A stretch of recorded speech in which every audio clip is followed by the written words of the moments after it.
Out here in the perimeter, there are no stars. Out here, we is stoned, immaculate. Hello and welcome. This is the C86 show. I'm David Eastaugh. As you know, we love a special guest. This week it's going to be the turn of the American soul singer P.P Arnold, who I spoke to very recently to find out more about life, love and poetry. She has just brought her book out that she's written, Soul Survivor. This is out on 9/8 Publishing. Also, she's got a Christmas single that's titled It Won't Be Christmas Without You, which is released at the end of November 2022. And yes, she started her singing career with Ike and Tina Turner and then went on to work with such people as Mick Jagger and also members of the Small Faces, and has recently been working with the likes of Dr. Roberts, Ocean Colour Scene, Paul Weller, and much, much more. But you're going to find out more about that in this interview. So after several minutes of casual but interesting chat, we got down to that exciting subject that was the early formative years. P.P Arnold, or Patricia as we like to call her, it's over to you. Well, you know, music has always been a part of my life. I'm born into a musical family, a family of gospel singers, and, you know, music is just always, you know, we always had the radio on as a kid, you know, as a baby, Yes, you know, and so, yeah, my musical awakening as, you know, as a teenager and as a young woman was like, you know, the Motown days, you know, so, you know, of course I grew up with my family. They went to the blues and all the R&B. I'm into R&B as well, but, you know, Motown. Motown You know, was the it. first record I bought was My Guy by Right. Mary Wells. Yeah. Classic. And also, I mean, in your book, I mean, it is quite a phenomenal read and quite sort of a sort of a social and cultural kind of moment. I mean, your family, you know, you go back to the 1800s and this kind of interesting mix, don't you, of kind of African and Native Americans Native as well. American, yeah, Choctaw Indian. So that's Yeah. an amazing mix, isn't it? It really, really is, you know, but that's the way it was, you know, because the slaves were brought in from West Africa, and some of the slaves were luckily enough to like be rescued by Indian tribes, and so there's that fusion of Afro-American and American Indian heritage in lots of people, you know. Yes, absolutely. So yeah, I went back. I had started writing my book in the mid 90s, and when I finished it, or I thought I had finished, I was downloading it from the time machine to a portable disc, and I lost my book.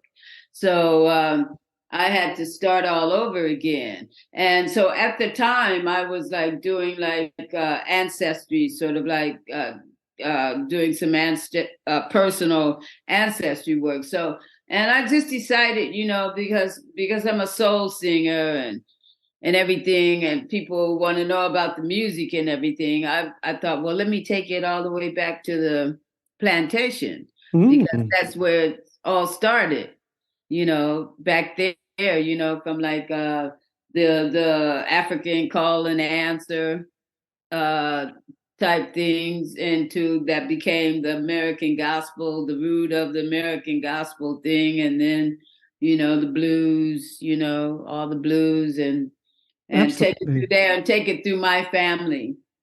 Yeah. And it was kind of interesting because a couple of nights ago, I was talking to a musician artist whose father was a Hungarian Jew during the Second World War. And sort of he kind of went back and discovered what happened to his father during that period and what happened to some of the family and the community, and which was all very traumatic. And then he sort of suffers a lot with trauma. So he's been dealing with that over the last sort of 7 years. Have you had sort of, you know, how have you processed some of those stories? And has that kind of had a big, you know, effect on your kind of soul? Well, yes, of course it's had an effect on my life, because it's had an effect on my families, on my parents and my grandparents. You know, I didn't know, I found out about my great grandparents and those ancestors by doing the ancestry work.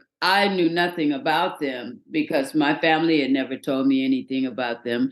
I don't think a lot of, they were so busy, like just sort of like trying to deal and survive the whole Jim Crow racism of the South that they were growing up in, that, that was also very traumatic for them.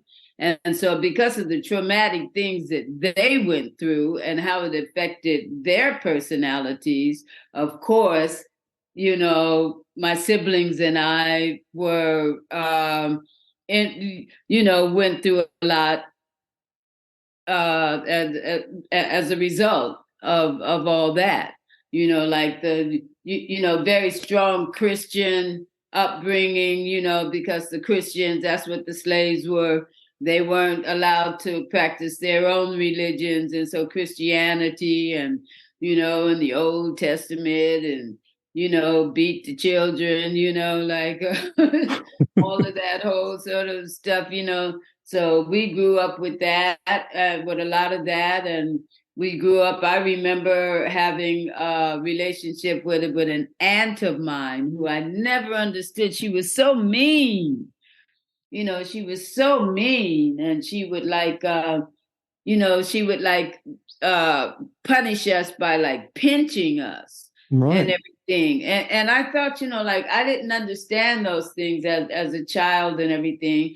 And yeah, it's funny you should say that because like here I am, like all these years later, and I've been through a lot, I've been through a lot through that. If you read my book, that I grew up, my father was quite, at the time, that was just the way it was. You beat your kids, and then I had the abusive relationship with my first husband after becoming pregnant and all of that, and then being on the road with Ike Turner and, and then dealing with all of the sort of, male dominance of the music industry and surviving through all of that, So, and I think I have very much been affected by a lot of that. I've never done any. I find myself asking myself sometimes if I should, do therapy. I mean, just releasing this book and putting all that out there like that and talking about all this stuff. I'm talking about all this stuff now. I've never done any therapy or anything, but then sometimes I just ask myself questions and I just say like, don't focus on what it was. Don't focus on what it was. Don't focus on what you don't have or what you didn't have. Focus on what I do have and how I can take what I do have now, even though I'm still fighting the good fight in the music industry. I mean, people call me a legend, the legend that is P.P Arnold and all of that. And that's all lovely. All those accolades are lovely. But I'm still fighting the good fight out here. Yes. I need another hit record. So, it won't be Christmas without you. It's really important to me. That's like, I think about it. Sometimes my team, because I'm so enthusiastic and my team, sometimes I think I probably get on their nerves a bit, but for me, the record is really important because every time you put a lot of work, I mean, the book, everything, well, I'm just like really, really honored by all of the accolades that I've received from my book because I never thought of myself as a writer, as I never thought of myself as an artist. That's my gift to sing. I sing. And I just sat down to started writing that book during a time when I didn't have any work and I was trying to like make some sense of my life in the industry and everything. So it just kind of came out. That's really come through me. That book is through me. I have no education or no skills, no writing skills, just what it is, so I'm that kind of an artist, really. Everything is like sort of like naturally. I'm a natural singer. I never trained. I just grew up singing in the church. So that was my training, singing harmony and stuff with my brothers and sisters, my mother and grandma and everybody. So I have all of those good things. I try to stay focused on the positive side of the Black American experience, and as I'm approaching this Christmas, I'm here, and I have one son who's here with me, Kojo Samuels. He's sort of like musical director for Stormzy and all those guys, and so many artists, so many young artists. I have my other son is in America, and of course I lost my daughter and many years ago.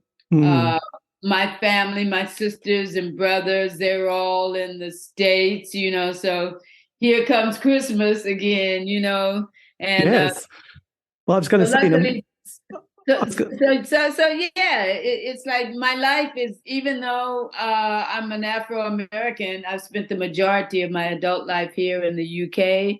So, there's that detachment from my, separated from my roots, but I'm still connected. I'm still me, if you know what I mean. Yes, well, absolutely. And I mean, the book must have been... I don't even know what I'm saying now. That sounds like I'm... No, I'm with you. I've been with you all since that beginning. But no, because going back slightly, I know you've got this new single out and you've got the book out, which is an amazing page turner. And it's great to sort of start hearing the voices of different people in the music industry, because I think in a way there was probably just a few people who told their story and the narrative, and now many more people. You'll probably see this year, the music books of the year, there's a lot more women telling their story. And obviously, I think everyone realizes that women have had a pretty hard time in music, but we didn't realize it was going to be, it wasn't going to be quite that hard, because your kind of big moment came in the mid-60s when Ike and Tina Turner, you became a backing singer, didn't you? One of the Ikettes, which was quite a great, on one level, it must have been a great gig, but at the same time, you experienced an awful lot of racism of the audience, of the communities that you were visiting, but you also witnessed Ike beating not only Tina, but also he did rape you as well, which was obviously quite a horrendous moment in the book. So that must have been quite a tricky thing not tricky to write about, but bringing that all back, did that feel quite a kind of a weird moment to have to dwell on and sort of put all this down? Well, yeah, like when I wrote the book, I was inspired to write by Maya Angelou. I can hear the cage bird sing her autobiography, and I was inspired by Maya and the fact that there's no need to write a book if I'm not going to tell the truth. So I thought, I'm just like, that's just my experience. I've left a lot. I wrote 400,000 words. It's been edited down to like whittled down. So there's a lot that's not in the book, but my whole thing was just to tell the truth. And I have. And, I put my shit out there. It's not like a kiss and tell story about anything. I was not a groupie or anything with all the people that were lovers. We were all young. They were my lovers. I was an artist in my own right. I never hustled anybody. I didn't know how to hustle. That's why I've had such a hard time in the music industry, because I was really shy. I knew nothing about the industry. My family, they'd never been connected with show business. And so I trusted a lot of people, and, and I had to pay the price for that. But everybody got ripped off in the 60s, so my original work, that's, all my classic work, I didn't really even get start getting any type of royalties until the 90s after fighting for that, you know. Right, yes. So it's kind of, because I remember Tony Basil doing an interview with her, and she never earned a penny from her single Mickey. It just never appeared. So she was obviously a bit sort of fed up with that. But during the 60s, obviously you work with Ike and Tina Turner. Then you meet people like Mick Jagger, you meet Brian Jones that you mentioned in the book, and also this kind of slight 60s counterculture with people like Steve Marriott from the Small Faces and Ronnie Lane. So you do manage, without being a hustler, you do manage to sort of slide into some quite groovy. It was you know, in a way, it's like I always say, you know, management. The best manager I ever had was Andrew Oldham, and then when Immediate Records folded, that was really a disappointment. But I've never had really management. I have survived in this industry for over 55 years just through my talent. Really being able to collaborate with many people when times were hard and times were down. I never asked anybody. I never came here. When I came to, I started I became an Ikette after a prayer, asking God to show me a way out of the hell that I was in this abusive teen marriage. So the universe, that was a blessing for me to, like, you know, God answers prayer. That's how I look at it, because the minute I said that prayer, you know, a couple of hours later, I was in Ike and Tina Turner's living room singing Dancing in the Streets. And I went there not for myself. I went there to help some friends of mine get the gig. Mm-hmm. They had literally dragged me out of my house to help them, because the girl that was supposed to go with them didn't show up for the audition, and they begged me to go and help them get the gig. So, you know, they wouldn't take no for an answer. They slammed the phone down. They were at my house. I lied and told my husband I was going shopping, and I went there to help them. So I still hadn't even thought, you know, I had said that prayer. None of that even registered or anything. I was just glad to get out of the house for a couple of hours and escape, you know, like just aggressive behavior that I deal with I was dealing with my husband. Yes. You know, so when I went there and Tina goes, right, girls, you got the gig. You know, I said to them, no, not me. I can't. I've got to go home. I'm in trouble. I'm going to get my butt kicked when I get home.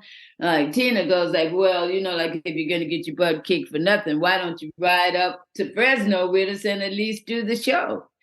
So I was there that day. That was maybe like, I never had fun. I never went out. I never did anything. I had totally messed up my life as a teenager by getting married, and I had 2 kids at 17. So that day when she said that to me, it was like, you know, she's right. I'm going to get my butt kicked when I went home. I'm having fun. I'm here with all these, you know, I'm under Tina Turner's spell, the goddess that is Tina Turner, you know. And so I went there, and then, you know, when I came back home, I did get in trouble, and you know, my husband beat me. And while I was taking that beating, I realized that, wow, you know, the day before I didn't have a way out of this situation, and then suddenly I had a way out. Yes. God had answered my prayer. And with the help of my mother and everybody, and my father, like talking to my husband, because I was still with him and everything, I became an Ikette. You know, 24 hours later, I was an Ikette. So I didn't hustle that gig. You know, that gig, that was another gift. Then I just happened to be with Ike and Tina Turner. I never even thought about being an Ikette or a backing singer, let alone being an artist in my own right. And I went to England with them, and Andrew Oldham from Immediate Records. You know, I was the lead singer of the Ikette. They were interested in me signing to them. You know, I became friends with Mick, and we became friends and became lovers. And so I had told him that I was going to leave the Review when I got back to the States because I was, afraid of Ike. And I was fed up with watching Tina being abused as well. Yes.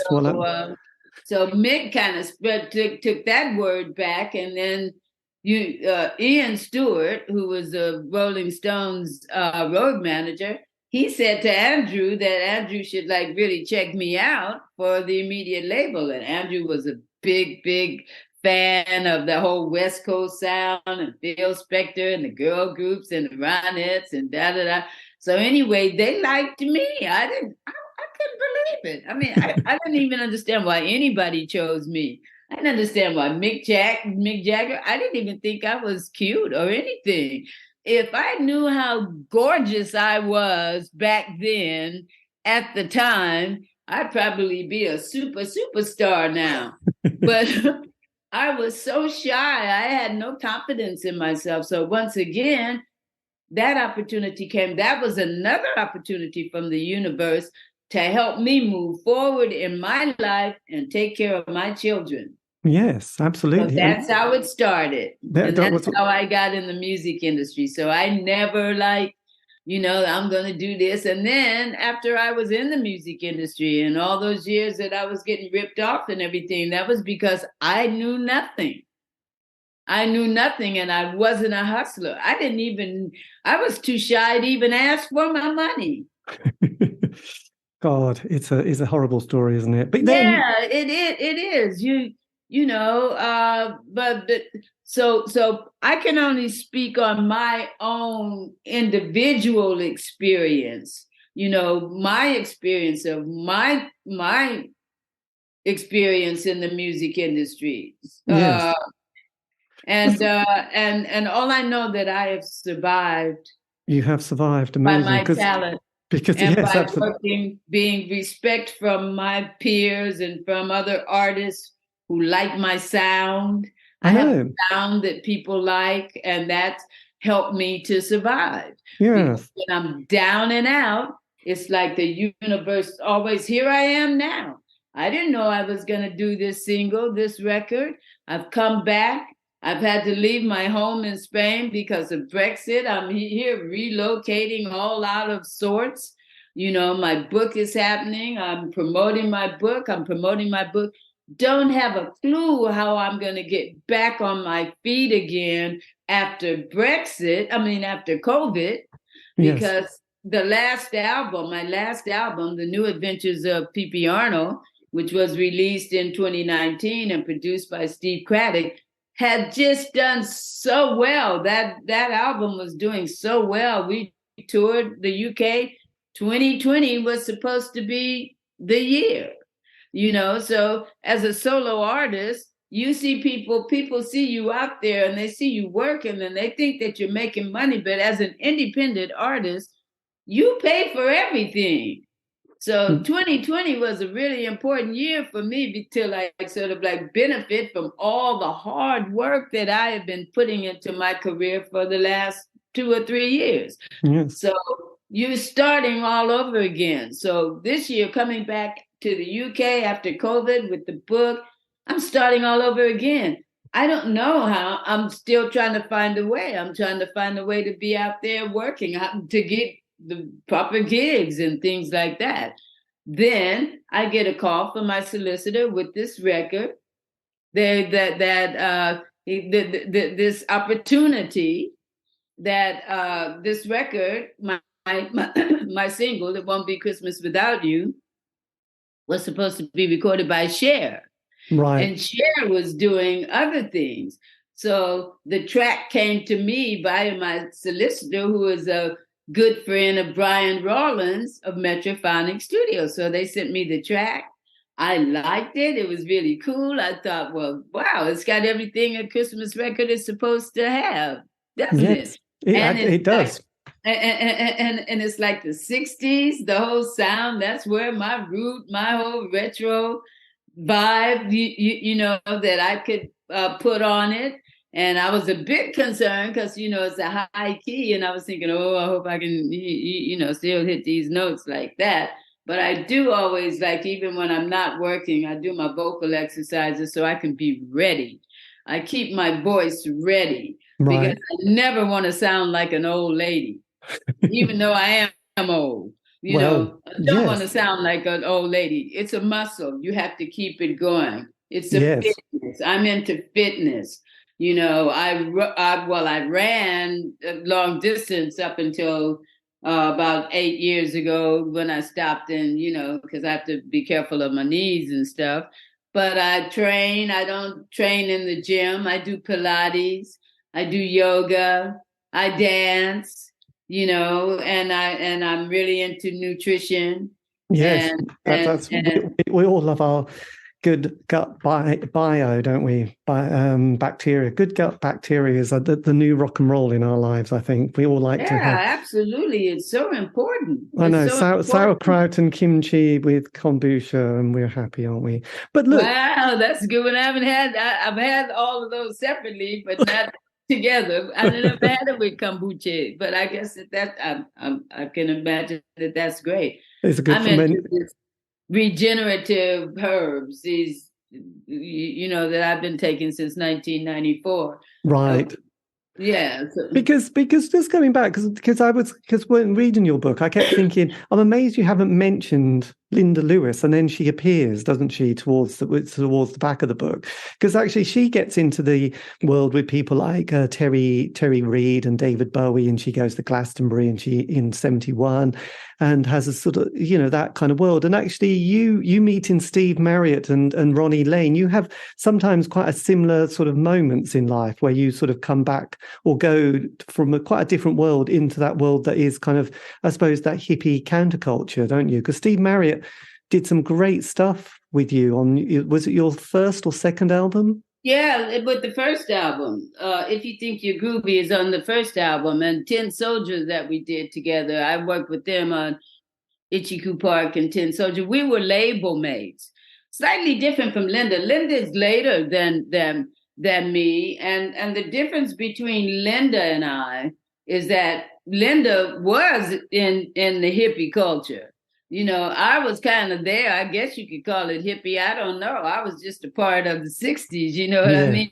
I was probably more mod than hippie, because I was like of course, yes. In America, mod was like, we called it Ivy League. So that was my thing. But Linda was really into the hippie thing. And plus, Linda was British. So she had connections. Her connections were different than mine, but so she came through like a similar thing working with the people of her time there.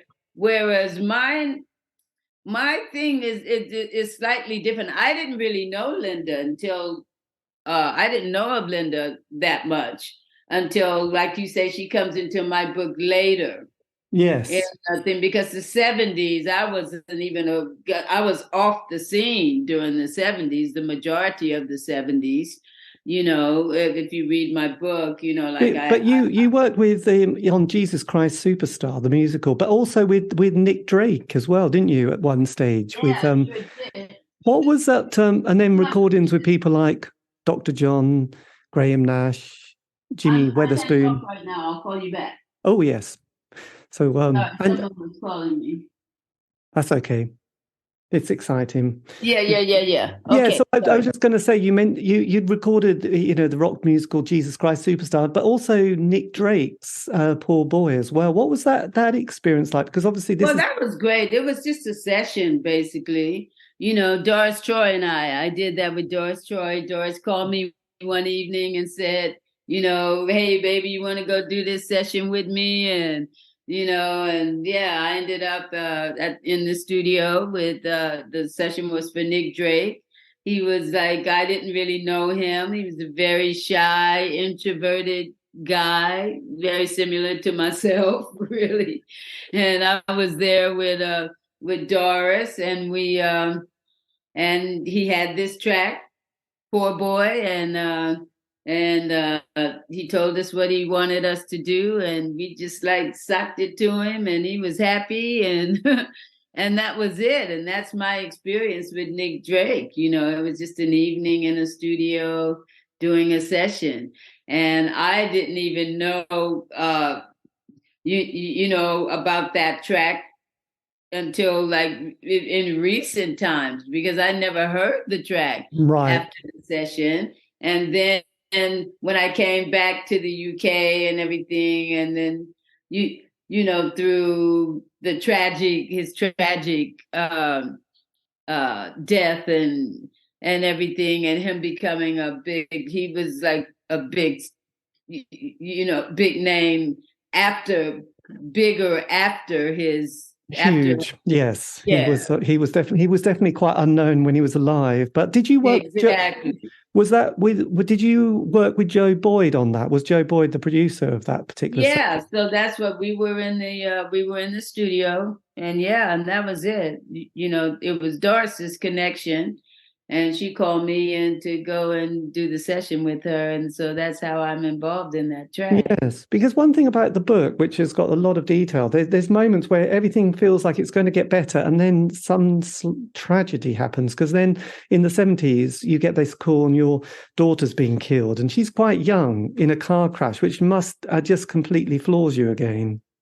Well, of course, and floored me then, still floors me now. That's another thing. I was thinking this morning, I was thinking about grief and how grief affects people. Yes. And so like you can go like straight away. When I lost my daughter, I had to accept it. It's kind of like that whole thing with death, great gig in the sky. To me, that track is all about the fear of death, you coming to terms with it and then accepting it. But when it happens to you and when it's your child, I could never, it won't be Christmas without her. Yeah, absolutely. She loved Christmas, like my family. I mean, that changed everything for me and my family and my boys. Afterwards, I had to keep myself together because I had a son that was getting through university. I had another young son, so that's affected my life in a lot of ways. It's hard when you're young and you're going through something like that to have, to find, just even a beautiful man to come back into your life. You know what I mean? Because you have sons and, yes, quite difficult. Quite a balancing act. But then then sort of in the late part of the 70s, you sort of meet, the Bee Gees and Barry Gibb. But then in the 80s, you sort of get your... I met Barry in the late 60s. The late 60s, that was it. But late 60s, the work with Barry and Eric Clapton was in the late 60s and early 70s. Right. The 70s, I made some really bad choices by like working with my son's father, Fuzzy Samuels. We were together and we formed a band together. That was a very bad decision on my part. I did not need to be in a band. No. I was already successful as a solo artist. And being a woman in a band, I didn't even understand the whole, like, kind of how bands work, guys, they falling out with each other. Anyway, I got caught up in that. And I had my son. So I was like, kind of like being a mother. I had a young son. I had my children. At the same time, I was trying to keep my career going. The whole thing was that it was the 70s, like you say, were like the it was the British invasion of America, Yes. So all my peers had gone to America, and everybody was having success in America. So I thought, well, wow, well, maybe this is the way for me to go. I need to go back home to America from I had a British career that hopefully I could be a part of that whole British invasion. But what I forgot is that I'm a Black woman. I'm a Black American woman. Yes. So I didn't take all that into account. And so when I got to America, I wasn't like received in the same way that my British peers had been received. And it was not the right situation anyway. So that was my bad. And during that period, I had my kids with me because I had taken them with me because I was in America to record a record deal. And I didn't want to, I was going to be away for a long time. So I brought my children with me. So we were not where we were supposed to be, and sometimes when you make bad choices for yourself, it affects your children if you have children, especially Yes. in the music industry, changing them, moving around, so much. It's not a healthy thing for kids. No, was it 78 you worked with, was it Barry Gibb, and then you got this album which only came out a couple of years ago called No, that was in 68. 68, right. Yeah, Barry. I worked with Barry in 68. But after my daughter passed away, Barry reached out to me and we were going to try to work together again and finish that album. Right. But at that time, that wasn't possible because then, there we go. We're back in America, right? And the Bee Gees are huge. Saturday Night Fever, everybody, Barbra Streisand and Dionne Warwick. He was producing all of these big acts. I didn't have management. I didn't have a support system behind me. So, even though he wanted to work with me, it wasn't possible. Yes. On a business level. But what I did do with Barry in 78 was record a track. He produced a track with me and his brother, Andy, a very beautiful version of Will You Still Love Me Tomorrow that I did with Andy Gibb. That's on his Greatest Hits album. Fantastic. And we didn't get a chance to work together again. So, yeah, that was unfortunate. And then, so I went to Miami to do that. I went back to LA afterwards, after I got my son. My son got a scholarship to go to university, to Howard University on a soccer scholarship. Wow. Because had we been in England where my children grew up, had we been in England at that time, Kevin might have end up playing professional ball because that's his heart. I mean, he's in Minneapolis coaching soccer now with young kids and teaching English and stuff because, yeah. Right. But then in the next decade, in the 80s, the early 80s, you star in Starlight Express. Yeah, this is all going well. And then you have this horrendous car. This car kind of crushes your legs, and suddenly you're on the Let's pavement. not bring that up because I'm really hoping that It Won't Be Christmas Without You is a hit followed by tragedy.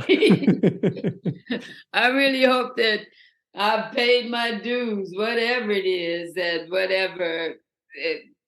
why these things happen, But then you always get sort of, like somebody like you had, was it the KLF? You recorded What Time Is Love, didn't you, in 3 a.m. Eternal? I recorded I Am the Moo Moo Choir. You are the Moo Moo Choir. I am the Moo Moo Choir. And then you had Ocean Colours.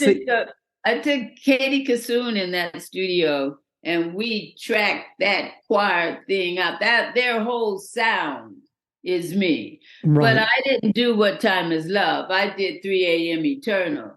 KLF, Right. And you know how big that record was. It was huge, wasn't it? It was very huge all around the world. Everywhere I go, people ask me about my experience with KLF.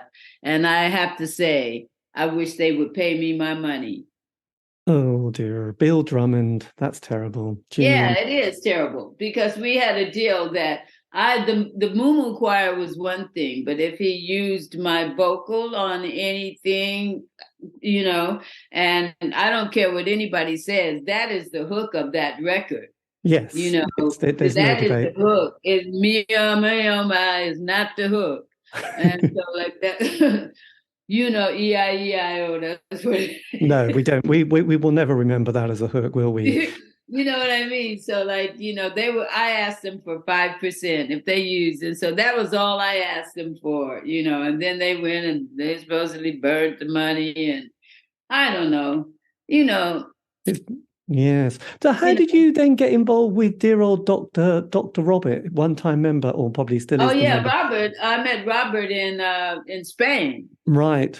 Because Robert lives in Spain, and I met him at a party in the valley. I live on the coast, but I have, which is not far from the valley, and we had mutual friends, and I went to this party, and they were like gigging, and I jammed with them, and we just thought, oh well, here we are in Spain, maybe we should do something together. Yes. And we did, and we did that album, 5 in the afternoon, which was like, yeah, it's a good album. It's a good album. I'm releasing a box set of a lot of stuff that people that either wasn't very successful or people never heard of or never released.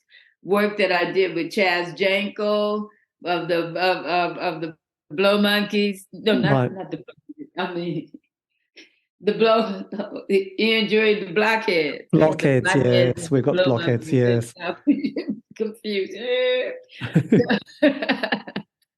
So yeah, and stuff that I've, independent productions that I have done that have never been released. People think, oh well, she just like I was determined to not to just be remembered as a backing vocalist. I've been always pumping, like doing productions and doing things, trying to keep my solo thing together. It's like I'm still fighting a good fight, like I said. Yes. I mean, you do have two of the most iconic singles ever, don't you? The first cut is the deepest, and Angel in the Morning. Can you remember Angel of the Morning. Angel of the Morning? I I know. mean, classics. It is a classic. I mean, those two are just, if anybody has just one, but you've got two. I mean, can you remember much about those sessions? Yeah, I remember being a very young, very shy young lady that was in the UK, and I was recording. I had never even thought about being recording as a solo artist, and I was signed to Immediate Records. Andrew Oldham was my manager, and yeah, and I was just fortunate to be in the right place at the right time when Cat Stevens wrote that song Yes.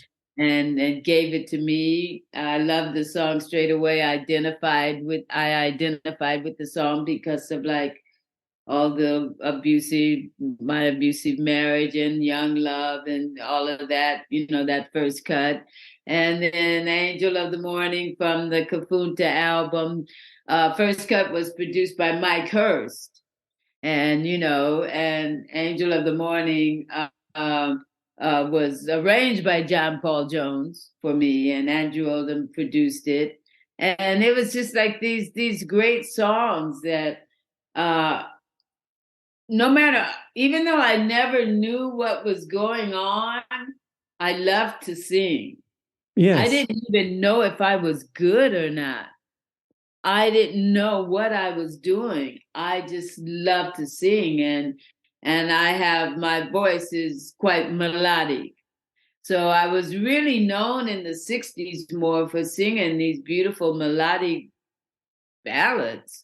Really, I mean, the Kafunta album was like full of just like beautiful, beautiful covers, To Love Somebody, Yesterday, Eleanor Rigby, just I was like, but I also sing, like up tempo pop, like everything's gonna be all right if you think you're groovy, and my own songs that Mick Jagger produced. Am I Still Dreaming, Treat Me Like a Lady. And the other great song that I did with him is Though It Hurts Me Badly, Right. which is that song which Steve Craddock produced on the last New Adventures album. That's all about my experience of my first experience of interracial relationships, being a Black woman, having a relationship with a white guy, and it's all sort of like taboo. Yes, it would It have been was very very taboo back in taboo at those. the time on my side and on their side. I mean, I didn't really broadcast it in my community, my family. No, this would. Yeah. So that song is about that. It kind of reminds me of that. The thing where the guy is tipping around, his family doesn't really want him to be with the Black woman. He can't he can hang out with her, but he'll never walk her down the aisle, kind of a thing. Right. Yes, this is tricky. So, I mean, with the book coming out and having so much in it, what's been the response, not just from the critics, but have people who appear in the book or people that you once knew suddenly got back in touch to say, "Wow, I've just kind of reconnected with you again," or yes, it's Well, been Barry Gibb is wonderful as ever. He sent me some beautiful quotes, and said to people that how our relationship was a musical one, and like we were both at a crossroads at that time, and he gave me respect. He gave me respect. He let people know that my creativity inspired him as well as his creativity inspiring me. The yes. others, I haven't heard from Mick. I haven't heard, but they know everything in there. It is what it is. It's the truth. But I haven't heard from Mick, but I haven't heard from Mick since 1984 anyway. So, Right. and Rod Stewart, I don't expect to hear from him, because really to me, the way they used Rod to make it seem like he's like such a big influence in my career is not true. We did one session together, and that tune, "Come Home Baby," wasn't even released until he had success, and the song was put on his album without me even being given my props Right. as it being a duet. It was like as if I was a backing singer singing with him, and that's not the way it happened. Mick Jagger produced that record, and the whole concept of Rod and I working together was to be like a Otis Redding, Carla Thomas duet. That's what we could have done together as artists if it hadn't have been for his attitude, really. So I never expect to hear from Rod, even No. though whatever happened there, he recorded First Cut Is the Deepest 10 years later when everybody was getting paid, so he got paid, and he gets the people, him and the other girl who Sheryl Crow, they get they're the ones, but I think everybody knows that my version is the definitive one. Yes, it's the Northern Soul classic as well, isn't it? So, Well, it's a Northern Soul classic. It's a classic all around the world. It's a classic oh ballad. yes, it is. It is. That song. The It's original like, is amazing. But you've always picked up a lot of people, especially in the last decade, who like Ocean Colour Scene, Paul Weller, Tim Rogers from Australia, people. oh, they're all great. They're all my mates. They're all my fans, and just great uh uh peers. Well, they're younger peers. They all respect all the work that I did with Yes. Harriet and I, the whole 60s things, and they're like my babies. You know, yeah, I would have. Steve Craddock. I always think that Steve Craddock is like that Steve Marriott definitely has brought us together. You know, we're together as a result of our love for Steve Marriott. And Yes. somehow I even feel that Steve spiritually has ordained my relationship with uh with Steve Craddock. He's my baby and he loves me, and I'm so glad we got a chance to do this record together, because Ocean Color Scene, they're my babies, and I got a chance to work with them on their Marching Already album. And then we did this we had a hit together with It's a Beautiful Thing, that track that we did Yes. together. And then Steve and I started like really working on songs to produce, the song The Shoot the Dove, the Paul Weller tune. We actually started working on that stuff back in the 90s, but it was only just 2019 when it all finally manifested. The time, nothing before its time, I guess. Yes, absolutely. And is it going to be, who's going to be putting together this box set? Is it Cherry Red Records by any chance, or is it another? No. It's Demon. Demon. Oh, they've just been putting out that Petrol Emotion this week. So Demon have got all your peers. So is this kind of penciled in or planned for? Oh no, it's definitely happening. It's going to be like a five album vinyl album happening. Set. Fantastic. Yeah, it's going to be released around June, July. Right. So it's going to be your sort of next year is going to be equally as busy, isn't it, actually, on this front? Well, hopefully it's going to be busy. I mean, the track that I've done with I'm fingers crossed. I'm going to start be in the studio quite soon. Start working on an album with Mark and Patrick at Metrophonic. Right. We're going to do an album because I've got the paperback of the book is being released in the spring. So we're going to do an album, and hopefully, even if the album, I mean, we got to get our skates on as far as getting this record made. But yes. Even if the album is not finished, I'm sure we'll have some singles and things from the album ready to go to promote around the same time that the paperback is out. There's a plan of sorts like coming together. Yes. But, this is the music business. So, I'm right now my focus is on making sure, hopefully, that it won't be Christmas, baby.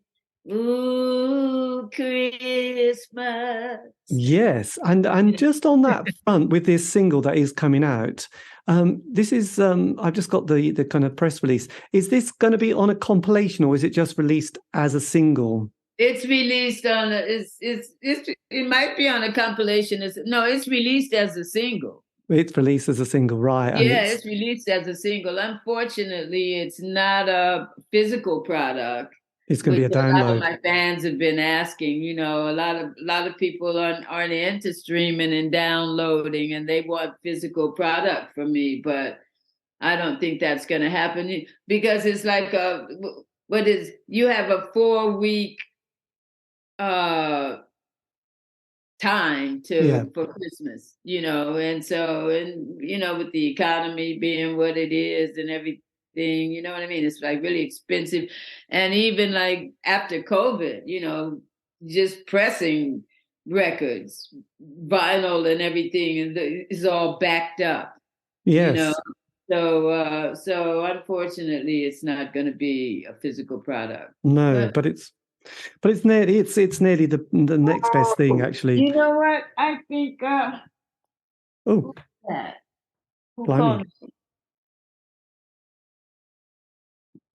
That call I had, what time is it? It is 1:30. Yeah, because that was a call. That was other interview. My interview was supposed to be at 1:00. Actually. Oh, okay. Look, Patricia. I'll say, look, thank you ever so much for the book and the story. You better get thank you. It was amazing, and the stuff about your family and your previous generations was absolutely extraordinary. So yeah, I'll recommend it to anybody and everyone because it's an eye opener. Yeah. Can I do this? I have to Do you want to say goodbye? Yeah. Okay. Look, Okay. Patricia, have a happy Christmas. All right. Happy Christmas, everybody. All right. Take care. Really lovely to speak with you. Yeah. Okay. Take care. Cheers. Bye-bye. Okay. Lots of love. Bye-bye. Bye. And that was me in conversation with P.P Arnold talking about her life in music. The book, Soul Survivor, is out and available from all good bookshops and also online. And her single, It Won't Be Christmas Without You, is out at the end of November and is also available, I do believe, online as well. Downloads. Anyway, this is the C86 Show, David Eastaugh. If you want to contact me, you can on Facebook, Twitter, Instagram, just do C86 Show. And all these have been archived on Spotify, iTunes and Podbean. Anyway, have a great week. Stay safe.